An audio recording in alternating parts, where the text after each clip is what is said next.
Jeudi matin, les proches des victimes de la double explosion du port de Beyrouth du 4 août 2020 ont manifesté à l'intérieur du palais de justice pour demander que l'investigation reprenne alors qu'elle est interrompue depuis plusieurs mois.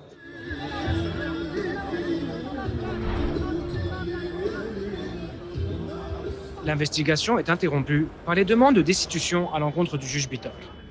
À 10 heures ce matin, les familles et proches sont regroupés à l'une des entrées du palais de justice et ont bloqué l'accès aux juges et avocats.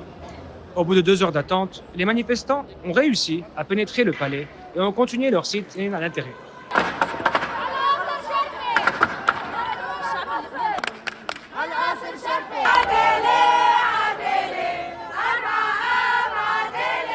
Leurs demandes sont simples.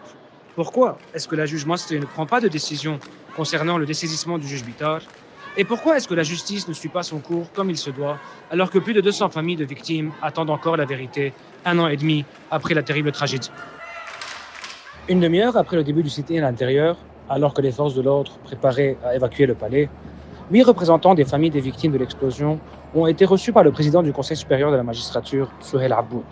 Il leur a affirmé que la justice suit son cours et que la juge Roula Masri est en train d'examiner le dossier et qu'il n'y a pas moyen d'exercer une pression pour qu'elle accélère le processus. Monsieur Souheil Aboud nous a demandé d'accorder un peu plus de temps à la juge Roula Masri pour qu'elle étudie le dossier. Nous ne sommes pas ici pour lui dire comment faire son travail. Nous n'allons plus nous mettre devant le palais de justice. À chaque fois que nous avons besoin de faire entendre notre voix, nous allons entrer au sein du palais de justice. Nous nous sommes introduits par la force et pour nous chasser, il faudra user de la force. Cette irruption a porté ses fruits. Nous avons eu une réponse. Ce n'est pas aux forces de l'ordre ni aux magistrats de nous dire quand nous pouvons manifester.